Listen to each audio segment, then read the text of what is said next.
dans la salle à faire déjà de l'action, à faire partir d'associations. Donc on ne vient pas en fait apporter quelque chose d'entièrement nouveau. Nous sommes dans la continuité de ce qui se fait et ce qu'on vient proposer aujourd'hui, c'est un cadre d'action pour passer à une étape supérieure de la lutte. Donc je vais essayer de faire bref pour qu'ensuite on ait le temps d'échanger et que vous puissiez poser toutes vos questions pour savoir concrètement qu'est-ce qu'on fait, quelle est la stratégie, quelle est la direction, qu'est-ce qu'on va faire concrètement pour sortir le continent et sa diaspora de la situation dans laquelle on est. Malcolm X disait quelque chose. Il disait que je préfère les gens en colère aux gens tristes. Parce que les gens tristes ne font rien. Ils sont déprimés. Au moins, la personne en colère peut casser une assiette. Peut faire du bruit. Ou peut-être quelque chose de plus constructif. Bon, nous, on est plus dans la construction. Mais le secrétaire général a parlé tout à l'heure. Il a parlé des PPTE, des pays pauvres, très endettés. Moi, je pense aujourd'hui que nous sommes peut-être des pays pauvres très énervés. Et nous ne sommes pas pauvres. En fait, il faut dire que nous sommes des pays riches très énervés.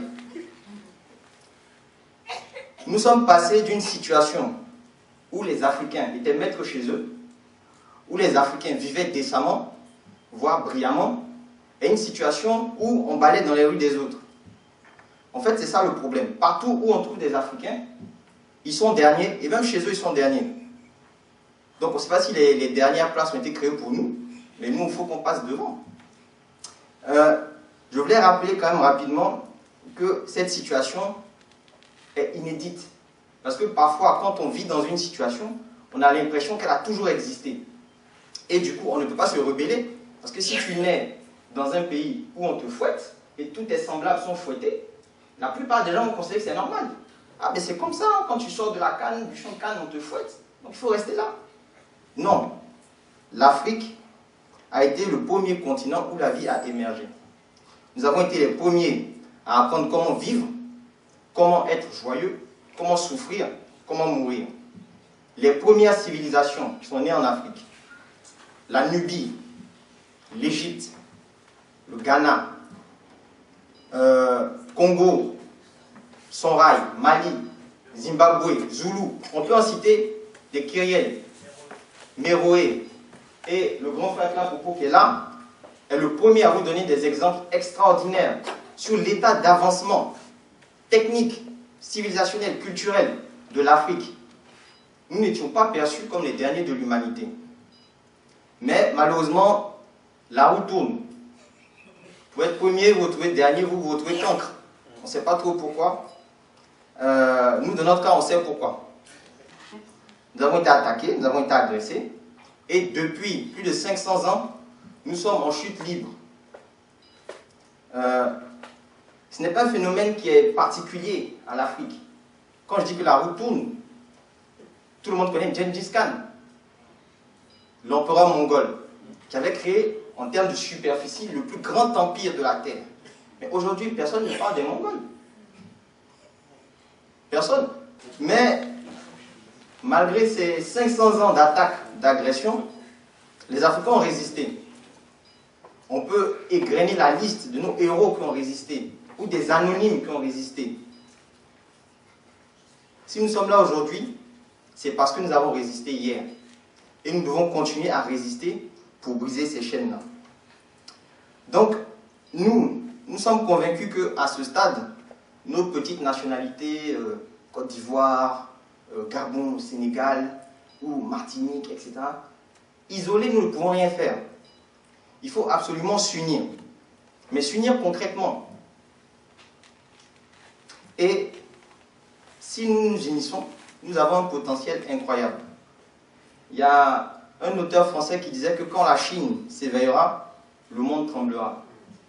Je ne sais pas ce que le monde va faire quand l'Afrique s'éveillera, mais je sais que ça sera grave.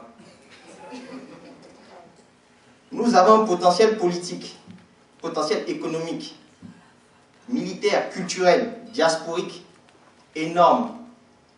Le jour où nous allons réaliser cette unité, les Africains et les Africaines partout dans le monde pourront marcher le torse droit. la tête haute.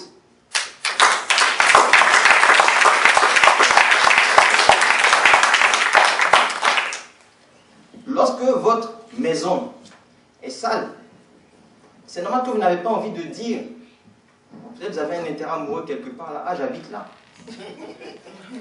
Non, j'habite à côté chez mon frère. Donc c'est normal qu'aujourd'hui beaucoup d'Africains soient dans une démarche où on ne veut plus s'associer à l'Afrique, on ne veut plus s'associer à d'où on vient, on veut plutôt se fondre dans quelque chose d'autre. Que ce soit les Africains même qui viennent du continent de date récente, ou les Africains qui sont dans la diaspora historique, en Martinique, en Guadeloupe, aux États-Unis, etc. Il est normal que beaucoup ne veulent pas être associés à un continent où on dit que les enfants, ils ont de gros ventres, ils ont faim. Ça, c'est normal.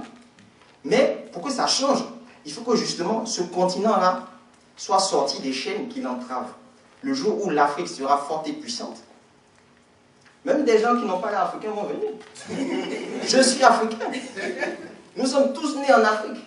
Le premier homme était africain, donc je suis africain. Mais pour y arriver, il faut que nous revenions à ce que le secrétaire général disait, c'est-à-dire la lutte politique. Et c'est ça la spécificité de la Ligue panafricaine Umoja aujourd'hui. Ce que nous disons, c'est que nous faisons beaucoup d'actions culturelles, associatives, en tout cas nous panafricanistes, et il faut le faire. Seulement, de notre équipe, il nous manque des gens. On ne peut pas faire une équipe sans attaquant ou sans défenseur, etc. On perd le match. Donc si notre mouvement panafricaniste, qui pense avoir les solutions, ne les traduit pas en action politique, dans 50 ans, on fera les mêmes conférences. On sera peut-être plus vieux, on ne sera plus là, mais il y aura les mêmes conférences.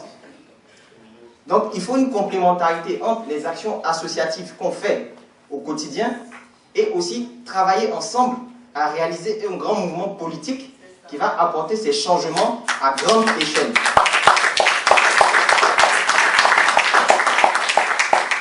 Cette question politique est fondamentale. La question de l'État est fondamentale. Parce que ce qu'on fait au niveau local, ce n'est pas pareil que ce qu'on peut faire avec un État. Et une fois encore, comme Cheikh Anta Diop disait, quand on donne des exemples purement africains, les gens disent, bon, ça c'est les Africains. Donc parfois on donne des exemples extérieurs. Donc je voudrais parler du sens de la lutte politique. Parfois on nous dit, mais est-ce que c'est pas mieux de se concentrer sur des petites actions de terrain, etc. Il ne faut pas opposer les deux. Les deux vont ensemble. Si on prend l'exemple d'un incendie de forêt, il y a une forêt qui brûle. Si vous recueillez une biche, vous devez la soigner. La prenez, vous la soignez. Mais vous ne pouvez pas dire que, vu que moi j'ai soigné une biche, bon, le feu de la forêt, c'est pas grave, je rentre chez moi. Il faut éteindre le feu. Parce que tant qu'il y aura le feu, il y aura des animaux qui vont fuir. Donc le massacre de Lampedusa qu'on a vu, il y en aura des dizaines et des dizaines qui vont se répéter à l'infini tant que le continent sera pillé et écrasé. Ça c'est clair. Donc il nous faut des solutions radicales, un problème radical. On ne peut pas traiter la tuberculose avec du Doliprane. C'est pas possible. Donc il faut aller au cœur du problème, et le cœur du problème il est politique. Toujours sur la question de qu'est-ce qu'on peut faire au niveau politique. C'est pour donner un sens à la lutte politique. Pourquoi on veut s'engager en politique? Si vous prenez un État comme la Tanzanie, aujourd'hui en Tanzanie on parle le Swahili, une langue africaine officielle. Dans la plupart des États francophones, c'est une idée incroyable. Comment dans un pays africain, à la justice, à la télé, dans les journaux, on va parler une langue africaine? C'est pas possible. Les langues africaines ne sont pas aptes à être des langues modernes. Pourtant, ça a été possible. Et ça a été possible grâce à l'action politique du président Julius Nyerere. Si on prend le cas du Venezuela, donner juste quelques chiffres qui illustrent lorsque l'action politique est sincère et noble, avec des objectifs précis, ce qu'on réussit à accomplir. Donc, en l'espace d'une décennie à peu près, nous sommes passés de 6 millions d'enfants scolarisés à 13 millions d'enfants scolarisés au Venezuela, sous Chavez. Il y a eu entre 2005 et 2012, 7873 centres médicaux qui ont été créés. Et on estime qu'il y a eu 1,7 million de vies qui ont été sauvées grâce à toutes les missions de médecins qui ont été envoyés dans les campagnes, etc., à grande échelle. Les gens au Venezuela ne connaissaient même pas leur constitution, parce qu'ils ne savaient pas lire. C'est Chavez et le mouvement bolivarien qui a imprimé des constitutions et a appris aux gens à lire. C'était des campagnes d'alphabétisation à grande échelle. Donc, c'est sur cette direction que nous voulons nous tourner. Une fois encore, comme on le dit, nous, ce qu'on demande, c'est qu'on passe à l'action. Ce n'est pas simplement un discours, parce que sur le fond, nous n'inventons rien. Nos héros, nos grands hommes et femmes, nos grandes femmes ont déjà présenté les solutions. Les recettes sont connues, mais personne ne veut faire la cuisine. Ou bien, à chaque fois on se réunit, on dit, il faut, etc. Il faut que nos gouvernements prennent en compte tel problème. Il faut qu'ils s'occupent des gens qui fuient l'Afrique. Mais ils n'en ont rien à faire. Ils n'ont pas été là pour ça. Et c'est vraiment comme si, au bout d'un moment, les panafricanistes, ils se retrouvent devant un plat savoureux, il y a tout ce qu'il faut pour manger, tout le monde a faim, et puis on dit, il faut qu'on mange, hein. Il faut qu'on mange. Et vous revenez 2 heures après, ils ont toujours faim, ils n'ont pas mangé. Non, ce qu'on doit faire est là, il faut qu'on l'applique. Maintenant, la question c'est, est-ce que nous, simples citoyens, là, on peut s'engager en politique? Parce que ça a l'air énorme, ça a l'air loin, ça a l'air corrompu. La magouille et tout, etc. Le problème, c'est que si nous ne nous en occupons pas, comme on dit, c'est la politique qui va s'occuper de nous. Comme c'est déjà en train d'être fait. Donc, il nous faut un engagement politique à tous les niveaux. C'est vrai que nous avons eu des grands leaders. Nous avons eu les Garvey, nous avons eu les Kouma, nous avons eu les Cabral, nous avons eu les Sankara, etc. Et on a parfois tendance à attendre qu'il y ait un nouveau leader qui émerge comme ça, et on va tous le suivre. Non. Si les Sankara avaient attendu qu'il y ait des nouveaux Kouma, ils n'auraient pas bougé. Donc c'est à nous de bouger. Et puis, on peut aussi s'apercevoir que depuis la fin des années 70, à part l'épisode avec Sankara, il n'y a eu quasiment plus rien au niveau panafricanisme politique. Plus personne ne porte ce message. Plus personne, il n'y a rien. À chaque élection, on a des partis de la justice, de la démocratie, pour la transparence et pour la gouvernance. Mais il y a 0 parti panafricaniste qui demande les États-Unis d'Afrique, qui demande la lutte contre le tribalisme, qui parle des problèmes concrets des gens, l'eau, l'éducation, la santé, le système social, l'agriculture, l'énergie. Personne n'en parle. On veut juste des élections.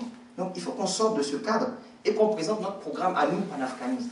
Nous avons un programme qui est meilleur que les autres.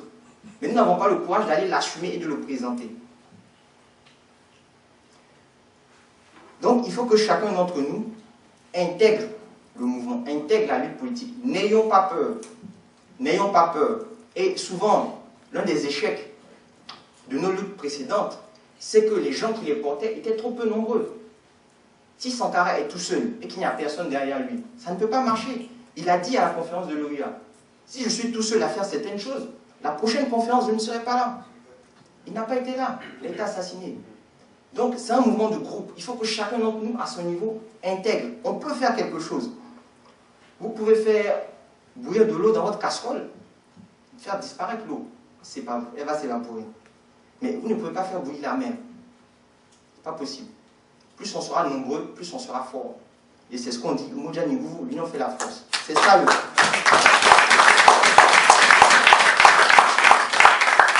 Donc, nous, aujourd'hui, ce qu'on propose aux frères et aux sœurs qui sont réunis aujourd'hui, c'est concrètement d'aller éteindre le feu qui est chez nous. On s'assoit, on discute quelles sont les actions, quelles sont les stratégies qu'on peut mettre en place, mais il faut qu'on y aille. On ne peut pas attendre que ça se fasse spontanément.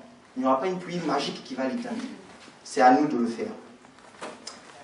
Donc, nous devons aller à la racine et savoir que chacun de notre sphère, nous pouvons apporter quelque chose au combat politique.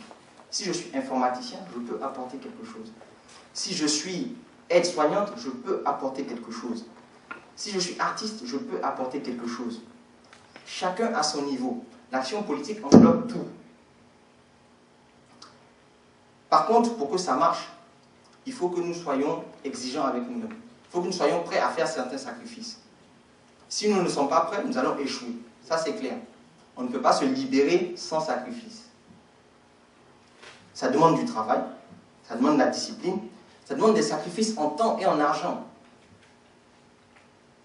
Ça demande une réelle implication que nous, à la Ligue panafricaine Umoja, nous sommes prêts à faire. Nous demandons à tous les frères et sœurs qui pensent que c'est nécessaire de se joindre à nous. Pour parler rapidement des perspectives, je vais demander aux frères de passer une vidéo rapidement. Donc, peut-être que vous avez déjà vu ces images. C'est une visite de la ministre de la Justice, Christiane Taubira, je ne sais pas dans quel Angers. Vous voyez des enfants qui scandent des slogans contre elle. La guenon, ce sont des enfants qui le disent, il y a les parents à côté.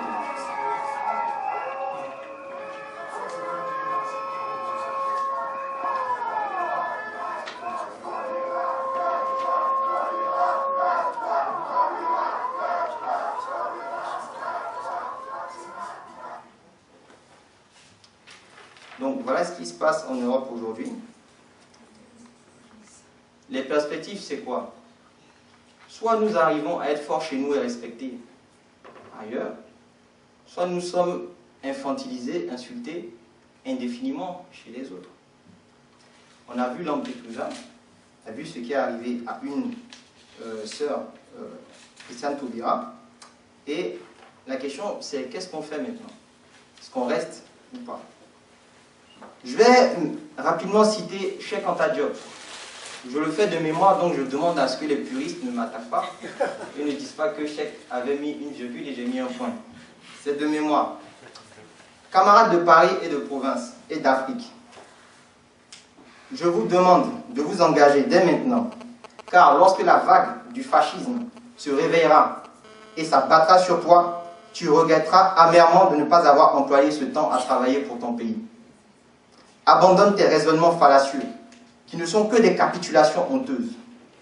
Pourquoi subordonnes-tu ton engagement à toute une série de conditions? Ne vois-tu pas que c'est lorsque le mouvement est le moins fort que l'on a plus besoin de toi?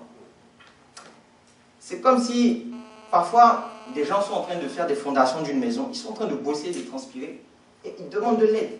Viens frère, viens sœur, on construise la maison. Et on demande, mais où est le deuxième étage? Je ne sais pas si c'est une vraie maison que vous construisez. Vous demandez, où est le jardin? Où sont les lustres? Où est le marbre et tout? Non. Lorsque le combat a commencé, il faut s'impliquer. Il ne faut pas attendre que ce soit fini pour avoir la réalité de la lutte. Il faut commencer dès maintenant et apporter justement les solutions aux insuffisances qu'on voit. Pour terminer, aujourd'hui, notre continent brûle. Nous sommes véritablement en phase de recolonisation. Il y a des rapports qui sortent un peu partout, qui présentent l'Afrique comme l'avenir de l'Europe ou de certains pays. Bon, je ne sais pas si l'Afrique est l'avenir des Africains, mais en tout cas, ça a l'air d'être l'avenir de certaines personnes. Et on est en train de faire un quadrillage. C'est vraiment, nous sommes à Alcatraz, quoi, la prison célèbre. Notre maison est vraiment devenue une prison. Vous regardez la carte, vous voyez des bases militaires partout, vous voyez Africom, etc. Mais ce n'est pas anodin. C'est pour bloquer toute tentative de révolte, de développement. On parle de stérilisation des Africains et des Africaines. On entend des cris de singes dans les stades. En Europe, beaucoup de nos frères, de nos soeurs rasent les murs. Nous baissons la tête. Et quand on veut nous relever la tête, parfois on nous crache au visage. Parfois peut-être même que dans l'avenir, on va nous demander de boire ce crachat. Mais ce qu'on dit, c'est qu'on a du bon bissap chez nous. Donc on va rentrer et construire chez nous. Merci beaucoup. À santé. Bonne journée.